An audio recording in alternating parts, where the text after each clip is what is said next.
Hello, and welcome to our thoughts on this week's episode of Doctor Who, World Enough and Time, which I still can't quite understand. Stupid title. It's a weird. I still don't see. Oh, I suppose see how it makes sense, but really, you might have to explain that to me a little bit. Well, time and two different worlds and two different time. I'm not saying it makes sense. I just see where the words came from. I can see where the words come from, but I still find it a weird. we're getting nitpicky this week. The title is stupid. I don't think we've thought it was stupid. Well, I find it's an odd title. It doesn't make. It's almost not grammatically correct. It's like world enough and it feels like it's missing words around it almost. Mm-hmm. Anyway, we are going to start off with our little thoughts on the title. But and the opening sequence. Let me get started on that. So we'll continue on with Sean's thoughts on the episode. Thorn is your nickname. I'm Rupert Thorne, Mafia and Mob Buster of Gotham City. So we're going to start off with Sean's thoughts of the episode from this week. Holy shit. That's how you kill a companion. Spoiler alert. It really is. And it's horrific when you think about it. The whole nature of the episode is really traumatic. Yeah. Bill. I seen Bill's dead. I can't see them unless they pull her. Well, she's only in this series, isn't it? Like, yeah, they've. So I assume she's not going to pull her. Everyone's better now because Doctor Who magic. Yeah, Bill. I think they've said Bill's won't be joining the next Doctor. Is only around for this series. Well, no, they often do when they change writers a complete redo. Yeah. Or everything. It's just everything redo. But yeah, that was horrific when you think about it. Tragic, as well as horrific. Tragic, yeah. It's and I called John Sim the moment I saw him. Thank you. I did as well. I like John Sim. And can I say they should never have told us he was in the episode? Yeah, I'm just spending the entire. When's he going to be John Sim? Can I just quickly say for a moment? I'm going to give not Mum's thoughts, but the input from my mum. My mum might be listening to this week in particular because she's waiting for me to call her an idiot. My mum's not an idiot, but she doesn't often notice some things that might seem obvious to other people. Did she watch trailers? Did she know John Sim was in it? She knew John Sim was in it. Okay. However, she only realised it was John Sim at the end when she was talking to Missy. And apparently, now she watches Doctor Who in her house, and my mum lives on her own. Because the tradition is that Mum and I would watch it together. That's why I called her afterwards. Apparently, she literally shouted out, "It's the Master!" when she realised it was him. Which is right at the end, which is the moment everyone realised it was the Master, because he revealed he was the Master. Up until that point, she thought he was more like Fagin. What accent was he doing? I'm not quite certain. I'm not sure if it really was an accent, more of a voice, really. Hello, I am here to help you. What kind of accent would you call that? Generic? I don't know. It's like Talia in the Batman animated series. It's an accent. I think it's just an accent. You put on an accent and talk like this. Don't worry. I admit, I did like... Was he called Mr. Razor? Was the character yes, he called believe he was. That being said, I did quite like him in that role. It was fun, it was quirky, and I saw bits of him going with, it's fun, it's quirky. I can see elements of John Sim's Master sort of with that quirkiness through, but the quirkiness was a bit more closer to the surface with this one, with Mr. Razor. Who I love the whole thing. He's got the mask. You really need it. You're a burglar and that kind of thing. Don't let anybody wear this kind of mask, you know. And then you saw them like disguise. Yeah. Yeah, and it's quite book logic when that works. That being said, he had really good comedy actually. Yeah, well, he's good at being funny. It was great comedy for it. We saw the birth of the Mondasian Cybermen. Mm-hmm. And you literally don't just see the birth sort of like, here they are, they're immediate. You see the evolution of them. Yes. That progression, which you realise is horrific. The whole concept's always been horrific. The whole concept, but the whole nature of... it's kids. And it's a 60, they didn't give a shit back then. Until Mary Whitehouse came, then people started giving a shit. No, Mary Whitehouse didn't have a thing about sort of being scary or anything. She had a thing about saying, you mustn't do anything that's unchristian. Yeah. Like nudity and sex. Hacking people to death, that's fine. And, she didn't like violence, but I think generally she had a bigger... she had an equal...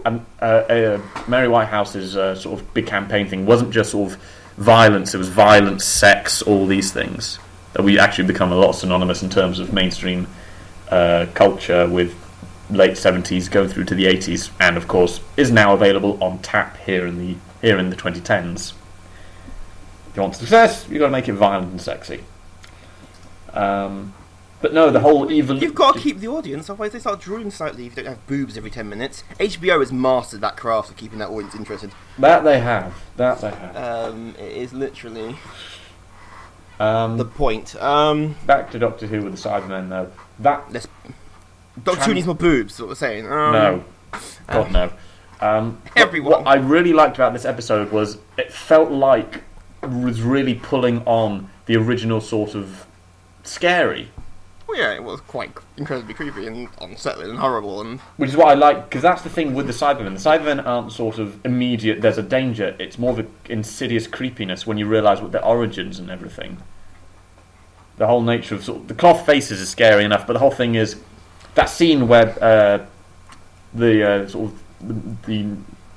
head nurse of the ward, matron, as my mum called her. Matron. Oddly enough, my mum said it as well. She was like a matron, ward matron.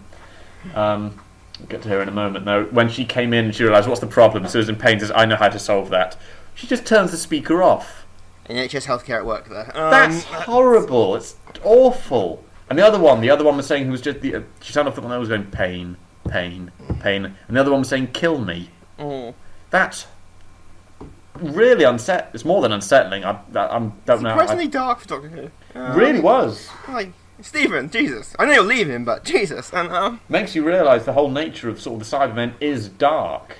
But when you think of the origins of they're the most iconic monsters and villains from Doctor Who, in terms of like monster ones as opposed to like the Master, are the Daleks and the Cybermen. You could argue is a monster, but that's true. All right, traditional idea of like, you know what I mean? Monster. Yeah, it doesn't look where he's taking alien, but he looks human. Fuck it. Technically, Cybermen are humans. Yeah, but yeah, you know what I mean. When you look at the origins for them, they are Genesis of the Daleks. When you'd realise where the Daleks came from and everything, and now this essentially is Genesis of the Cybermen. Yeah, basically. With those revelations, you realise how dark those origins are. The Daleks were born out, not just out of war. It was the mutation from the war put inside these. What was Davros's original name for the? They were travelling machines, weren't travelling they? Machines, I believe. I haven't watched it. I've got DVD downstairs. They were originally called travelling machines. The idea was they were based off his travelling machine. They were. That's what they were, and these ones, and the evolution of the Cybermen. The idea is they're going to be made strong so they can. Operation Exodus, as they call it. The idea of they're having to cope with all this. I think essentially it's sort of a situation of. Maybe not overpopulation exactly, but the idea of the world around them has become so toxic that they're becoming sick, so the only thing they can do now is to replace their body parts for stronger replacements so they can survive in this world that they've created. Which essentially is what Cybermen are. It's the whole notion of them, it's replacing parts. But they had the original voices, though, as well, didn't they? Yes, they were eventually. Well, it was... Well, again, you see the evolution of that, the whole thing, but creepy. it's scary.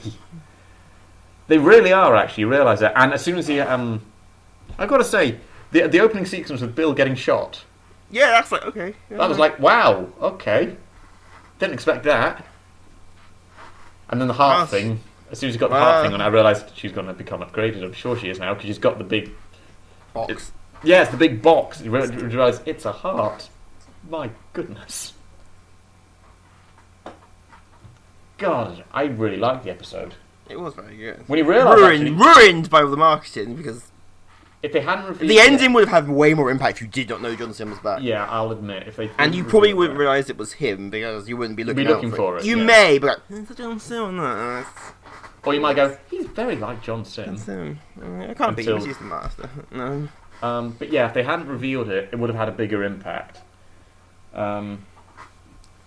Equally, do you think if they hadn't revealed the Cybermen were coming back, it would have been a bigger shock as well? You can piece it together as the episode I was seeing the progresses. episode going, this is a lot of build-up for something we already know who the villain is. Because we know it's that thing, it's like film trailers, they pretty much give away the plot of the film in them. the basic gist. And you can enjoy something knowing what's going to happen. It is possible. Prequels, people like prequels are hard to do well. They are, but the notion of why the idea of a prequel works is because we want to see how we got to that stage in the first place. And sometimes you're better off not knowing how it happened. Sometimes you are better off not knowing, but people sometimes like an origin.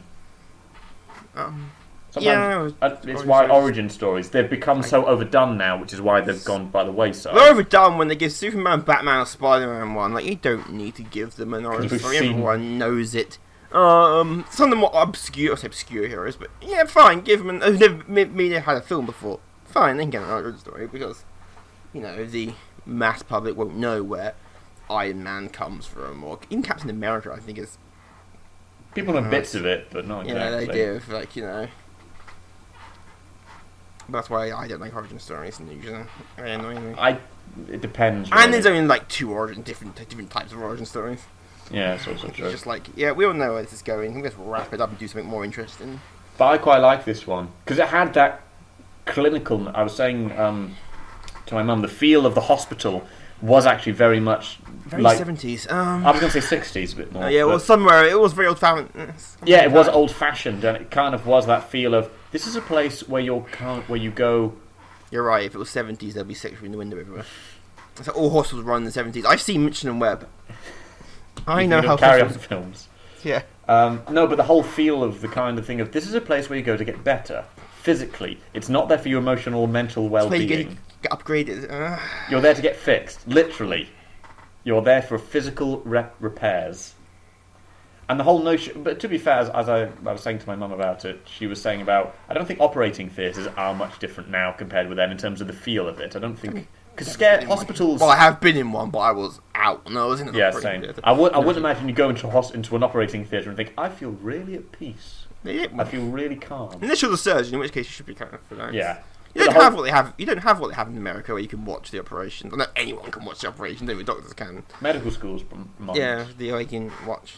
Yeah. Weird to watch. I kind of want to see watch it happen. To be fair, I think the reason you see those in the States is because very often they're set in teaching hospitals. But anyway, yeah, that whole feel of it had that lovely clinicalness. And a sort of otherworldly, inhuman almost, by just putting bags over the... It's the whole tactic of, if I want to go a little bit dark, kidnap victims and things like that. You put a bag over the head, you can't see a face, which dehumanises them. Which is the key difference between how people are able to connect with something. If it's got a face, we can see human-like qualities. It's got an eyes, nose, mouth, those are things we have. Which is why things that are totally alien in terms of design, like Daleks. They have eye. Yeah, but that's the thing. They have a single eye, nothing else. There's nothing that we can emotionally connect with. There's nothing we can go with, I can't quite connect with you on that thing. Cybermen look human, but they look like suits of armour, which means to us they are... It's parody. If something is a bad copy, it's scarier. If it's a perfect copy, it can be equally terrifying. But if it's slightly imperfect, it's like those the weird robots you get the Japanese doing now that got like skin and they can smile and all that kind of thing. Oh, they are. Well, that's because it's the uncanny valley. They just don't. It's human enough, but not quite. Yeah, it's that point where it hits it. That's scary because the whole thing it's so close, but it's not quite there, which is all the more terrifying. Or bad video game animations and characters' faces. You're like, what the fuck is that? Yeah, it's not quite real. The eyes are dead. There's nothing behind them. But I'm just thinking about the actual episode itself. Very little happens. Someone say Twitter says they walk from room to room and the plot is explained. Yeah, literally, that was actually this. Which I say, that's a lot of episodes of Doctor Who. But it is a lot of episodes, but oddly enough, it works for this one. I didn't have an issue with it. I liked it because when you realise you're right. That's what's happening with the Doctor. With Bill, though, lots of time is passing because we never get an explanation of quite how much time, other than it must be years. And you really feel for Bill then that she's waited all that time for the Doctor to arrive, and now Bill's a Cyberman, which is really, as you said, Cyber Lady. I don't know. I mean, the discussion I had earlier about Time Lords being called Time Lords. I did quite like the discussion and start saying about Doctor Who, the whole discussion of his name, because of course he used to be credited as Doctor Who for a very long time. He was always referred to as the Doctor, and he did sometimes use the name Doctor Who and things like that. That was an interesting bit. Established this season is Doctor what? No, it should have been open titles. No, I liked the episode. I had no... I can't really think I had like an issue with it, really. Mostly because... Other than the trailers. Yeah. Well, that just kind of made the whole thing kind of like... Move! Oh no! Yeah, a part of me... If you had known that, you would be a lot more kind of... Oh my god. Do you want to know my mum's first words when she answered the phone to discuss the episode? It's great. Was it? That's John Sim. No, she went, ooh, eck! Because that remark was actually to do with Bill. Yeah, that's... Bill's the Cyberman. It's the whole probably thing one of the worst ways that companions died. I can't think of many others. No, that's horrible. That's really just... It's not just horrible, it's sad. I've got to keep going. Well, yeah, it's like she waited that long and now... Yeah. It never happened. And of course, there's a question, though, that immediately comes to my mind. John Sim's master. How he's there. Easy, time travel. Alright, yeah, that immediately It's Doctor Who, that will be the answer, time travel. But my immediate question onto that is, John Sim's now, are we assuming this has happened post, what was it, the end of time? There's so many explanations of what the fuck happened. Well, I'm working out where in his timeline this is. I'm assuming it must be between the last time we saw John Sim and Missy. That's the only explanation it can be, because other than that, we know exactly what happens with John Sim's master. There's no moments we don't know quite where he goes. Well, he never had his own TARDIS, other than the Doctor's he nicked. True. But... Also, he does make the remark former Prime Minister, so we know it has to be after that as well. That's intriguing. My mum, I'm also wondering a little bit exactly what hand he's had, therefore, in the creation of the Cybermen. Did he have a role in it, or is he just sort of witness? How he got there without a TARDIS? Well... Unless he has got a TARDIS done now, but... I was going to say, the alternative is, if this is set post after the end of time, he might have had access to a TARDIS. Yeah. And, of course, there was a lot of people were theorising when we first saw Missy. It was, like, in the gardens and things like that. I don't know, it was never confirmed, but I think it was suggested by Moffat. He's never hinted or made allusions to the fact that was Missy's TARDIS, that Missy does have a TARDIS. Which would suggest, obviously, the Master had a TARDIS again at some point. He did have one. His commuting circuit actually worked. Yeah. Oh, yes, it does, of course it did. But we'll see, as in the case with John Sim's Master, whether he actually has a TARDIS and is therefore on the ship. And how long he's been there as well, and what exactly he's up to. If we can move on slightly to... We haven't discussed the very first scene of the episode. With the Doctor regeneration. I was going to get to that. Okay, sorry. No, that's alright, because I was going to bring it on to... I'll edit that out, it would be amazing. I won't, because I can't have to edit. No. I thought that would bring us into next week's, actually, because clearly that was a flash forward to what's going to happen. Because again, at the very end of the trailer for next week, we saw the regenerating, which is make me slightly wondering, are we going to see the new Doctor appear at Christmas? As in, is Christmas really going to be Capaldi's last episode, as in, it's the last one he appears in, but it's actually the first episode for the new Doctor? He appears in the beginning and regenerates, and that's all we see of him. He was technically in the episode, and Well, yeah, that's kind of what I'm thinking. Possibly, It'd be a twist. Which also raises the question they haven't actually announced who the new Doctor is. No, that's also very true. So, but of course there is the whole thing of... Which means that they are either going to drop it on you, like a bombshell, at the end. Well, Moffat didn't want to reveal that Capaldi was leaving. Or it's going to be he starts to regenerate, end of episode, come back at Christmas, you'll sit there, which will piss so many people off. But watching fanboys scream on Twitter is always funny. That'll be interesting. But next week's... I'm just going on the Cybermen here because they're my favourites. Daleks for the win. We get all the different kinds of Cybermen next week. Yeah, I see some of them. Both the Cybermen and the ones that were introduced with Matt Smith's one, like the Silver Nightmare ones. How the hell are they appearing? Who knows? They ran out of costumes. I'm sure I'm sure it will be explained. This is Stephen Moffat we're talking about, and But the Doctor regenerating is an interesting one. Are we going to end up seeing the Doctor regenerating earlier than expected, and we have this big reveal without them announcing who the new Doctor will be? Which is, though, kudos to taking that risk of getting the backlash of who it's going to be. It's a risky decision either way, Which is why I thought they always revealed beforehand, like, oh, no. Gets people used to it. People know, and so it's not... Which kind of ruins the moment with the generation. It's not... No, I don't know how he did it back in the day. Didn't they usually announce it beforehand as well? Well, you have to have the whole... Anyways, what? I'm trying to roughly remember. I have a vague recollection that they did announce who the new Doctors would be beforehand. It wasn't just on the episode. Yeah, they always have that, don't they?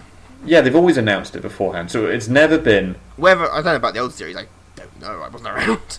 They did for... Sylvester McCoy was announced before the episodes. Probably later on is where we do. I don't think... know if he touched Charmin, that would be interesting. I think Tom Baker was announced. Yeah. I say they usually would, just to quell the fear. Which would lead you to believe you're not going to see when you're Doctor. Yeah. And it is going to be either another fake-out regeneration, where he doesn't regenerate, or it starts, but we'll have a whole episode to go through before it finally kicks in, because it's wacky like that. Well, Peter Capaldi has said, I think it was an interview in the past few days, that apparently this regeneration is going to be complicated. They often are. They often are. Really simple. If you say every single time, it just becomes boring. Which is making me wonder, is this going to be a severely, delayed one? Which means, actually, it won't be until the end of the Christmas special that we actually see the actual regeneration. And he goes most of the Christmas special trying to contain. Equally, a part of me is going to be really... because obviously we don't know who it is, and the voting ended, and the whole thing about Chris Marshall... as the bookies became the bookies' favourite, they closed betting on it, and an inside source says, yes, it is Chris Marshall. Just because of what I've seen Chris Marshall in, which is mostly comedy stuff, he's very good at it, and he's very good at light stuff. Based on the sequence that we saw at the start of this week's episode, where the Doctor was clearly heartbroken and guilt-ridden and everything, if we get, therefore, a regeneration into a happy-go-lucky, quirky Doctor, I'm going to be a little annoyed. Just because it's going to feel like real mood whiplash. It's just me. But a part of me is like, yes, I actually want to see... We're going to see a Doctor here sort of born from anger and grief. Which would be odd. And very different. Well, we'll have 10 minutes beforehand where he's not sure what's going on for 10 minutes. And True. Has to work things out. But people always say about how the Doctor's... The personality... Alright, it's not exactly... But the personalities of the Doctor tend to be born sort of out of... The previous. Yeah, the sort of the feelings of that last one. Some, not always, I'll admit. So if you look at... Again, this is all fan conjecture. It's just a thing of sort of drawing comparisons. It's not a rule. It's not an actual rule. If you look at Eccleston, he was born out of... His immediate thing was he regenerated from John Hurt, of course, at the end of the Day of the Doctor. And the idea of he was born out of a sense of hope, but also out of sort of... He thought he'd killed all the Time Lords and everything, that grief, but there was also a little bit of hope, because I don't think he'd yet forgotten that he had anything to do with it. Which would explain that temperament of the Ninth Doctor. Dark, sardonic, but always hopeful and that kind of element to it. 10th Doctor. Again, hope, love, all these things because of his relationship with Rose, which is how he spends his last moments.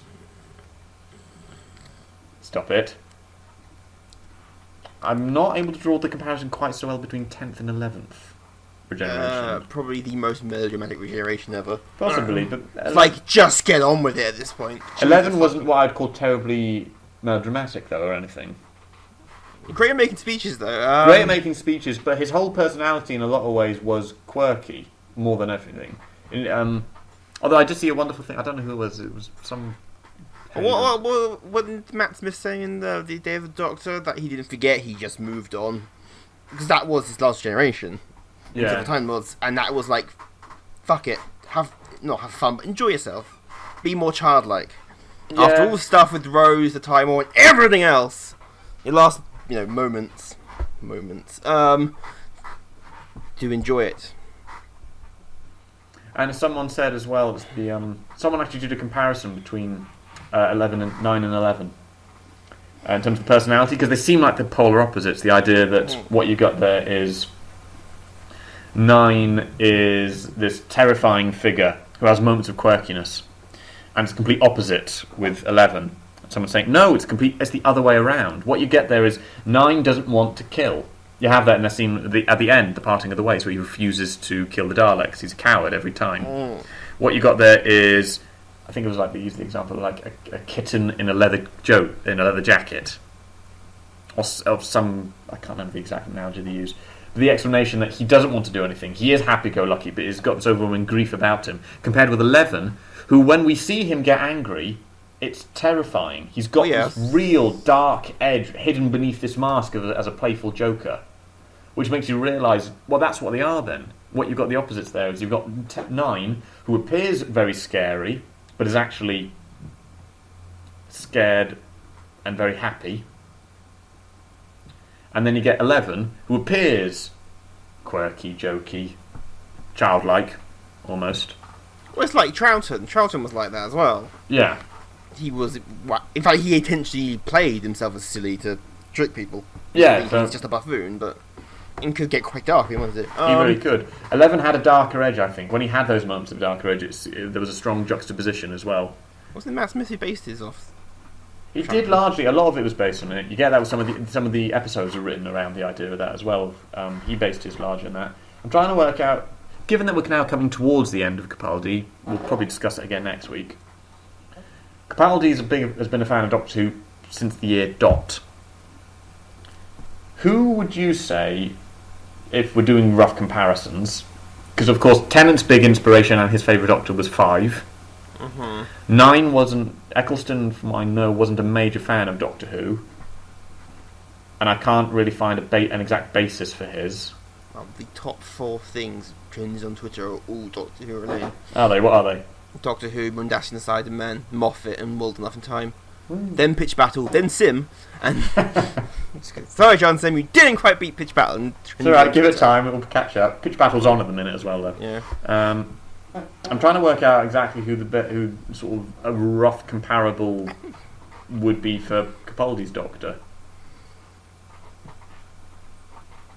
I'll say the first, just because he's older. Oddly enough, I think the personality matches as well. That sort of that quirky, grumpy. Because first could be really Machiavellian and manipulative when he wanted as well. 7 was. He nearly stoned a guy to death at one point. You did. And you're like, Jesus. No. 7 was like that though as well. And this is when this was a kids educational show. 7 was incredibly manipulative. That's the great skill. I like Sylvester McCoy's Doctor. I do like 7. Great. Well, the early episodes are a bit iffy. It took a while to. Yeah. It was still coming off the Colin Baker, and it was a bit kind of silly. But then it got quite, But yeah, his Doctor is really dark. He's probably the darkest of all the Doctors. I think is 7. But then again, I think Capaldi gives him a good run for his money on a lot of his stuff. But yeah, I think the best comparison would probably be 1, just because of that sort of that grumpy, can't be bothered. It's enough of this stuff. I'm going to carry on with this. I'm going to fix it all. No, but I like the episode. I didn't have any major issues with it, apart from the fact that if they hadn't revealed parts of it with the trailer, it would have had bigger impacts. Oh, everything was known before the trailers came out. Yeah, essentially you knew John Sim was back. You knew the Simon Men were back. Like, if you hadn't revealed both of those things, it would have been much more of an impact to it. It didn't. Know. I'll have to admit, the biggest impact, though, the whole shock, was definitely Bill. Yeah, that we didn't know, and that's probably why it worked the best. That worked. Okay, we knew it was last season, but very rarely do companions die. No. We speculated on it, didn't we, actually? Yeah. Right at the start, I think we speculated, because we knew from right at the start that Bill wouldn't be coming back for the next one, what was going to happen, and we speculated on death and everything, but this goes beyond that. I mean, that's... Assuming it sticks, and this is Doctor Who, and they're pulling things out of there. Possibly, but the general rule a lot of the time is when something happens to a companion like that, can't really be undone. I mean, you can't downgrade a Cyberman. They'll find a way. Time travel. Anything can be fixed. But that's meddling around with personal timelines as well. Oh, like he cares. And, it's not like... Well, to be fair, no. I was always near a black hole. I'm not sure how well the TARDIS flies around near black holes. Well, that's going to cause problems for its own anyway, but equally the other problem is... that's the entire maths problem issues of like, okay, what? The other problem with, I think, with meddling with your own timeline is it can create weaknesses in the time-space continuum, creates tears, and it's very. Father's Day. So stupid. It wasn't stupid, but it gives sorry, it offers evil time bats. the Reapers. No. Reapers are from Mass Effect.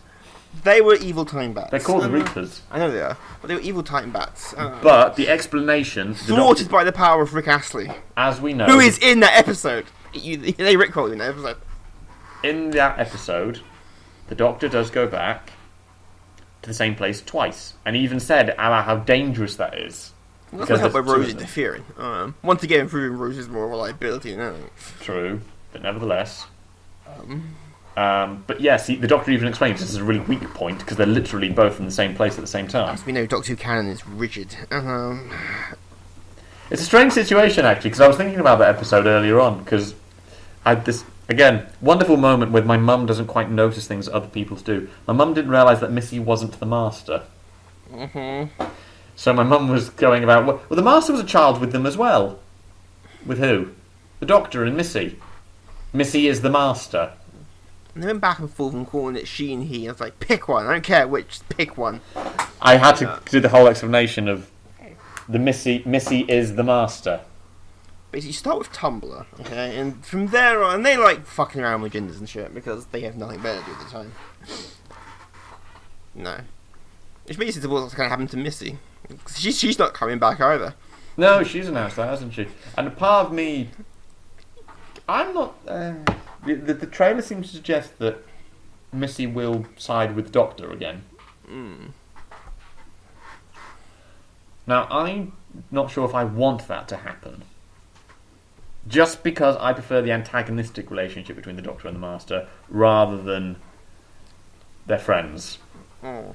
I understand it works from the idea of the background of their relationship, which would explain they've got a real personal animosity. Well, didn't she say in this episode if anyone's going to kill him, it's going to be her? When Blue Man Group had the gun pointing at him. That is very true, but I think part of that comes from this sort of the weird sort of personality that is Missy, rather than the idea of she actually is evil again. Because it's just how she is. She does have a very dark, unpleasant. It's like the whole thing. There's only got to. It's like the thing. I'm sure we've had moments of it when we get someone insulting someone's best friend. He goes, "You can't do that. I'm the only one that can insult them. Thank you very much," and be horrible to them. It's a weird sort of sense of possessiveness more than anything else. John simply shot her. That would have been brilliant. It would have been really out of nowhere. Would that technically be suicide? Yeah, technically. Killing your future self. Well, he does have deep concerns about his future. Yes, I have to admit, I really did like his dialogue. Even when he revealed himself as the Master, I had the whole thing about, I really liked it. You can tell I'm evil now. I've grown facial hair. That means I'm evil now. Well, if he's not wearing what I saw him wearing in the trailer, it doesn't look very dark. I can't really tell what he's wearing. No, it is. You know, I think. We only saw one shot of it, to be fair, so I might need to go back on that. But you realise how tall the Cybermen are as well, actually. Yes. They're huge.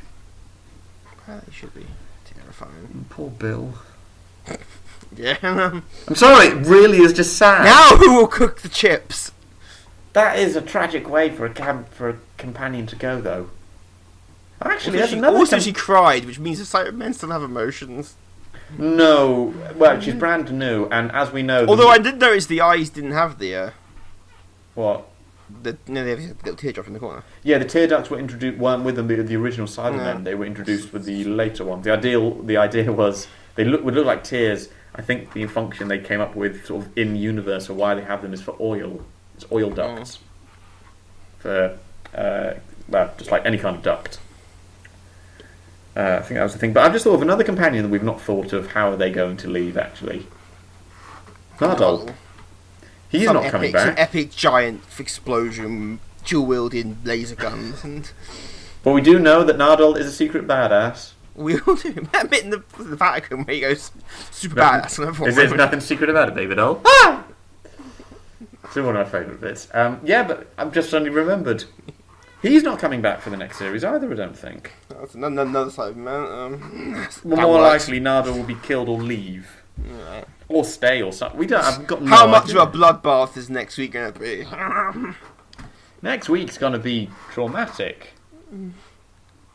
I reckon. Which would be a lovely way to start the summer. Stephen Moffat's final fuck you. I think his final one should be Christmas, yeah. in theory. Which makes sense that Pierre Capaldi would still be in it if Moffat's still writing it. Yeah, I think He he's wouldn't still write writing the it. first episode. He wouldn't write the first episode of the Doctor when he has nothing to do with it anymore. Well, as we know, Chibnall's writing the first lines of the next Doctor because they always write when they change writers and change Doctors. They do write the first line. So Matt Smith's first lines as the 11th Doctor were written by Stephen Moffat. Series 10. According to Wikipedia, yeah, it's written by Stephen Moffat. Yeah, which means Christmas. which is going to be really interesting then. It means Doctor doesn't regenerate, or he does, or they're gonna pull up. Nah. It would be weird to introduce regeneration and not do it, because that's gonna. I can see that pissing a lot of people off. Depends on what they do. Especially with it, if though. it's the Christmas. Yeah, See Christmas. you in 6 months. Bye. That's gonna annoy a lot of people. And it's weird to even have the reference regeneration. Just leave it till Christmas. Yeah, it's going to be a long wait. Make such a big thing out of it. No series, they've made a thing out of him. It's like to then just go and Christmas. Bye. Send hate mail here to Stephen Moffat at BBC. I expect he gets a lot. Judging from the general opinion of him online. Which varies dramatically.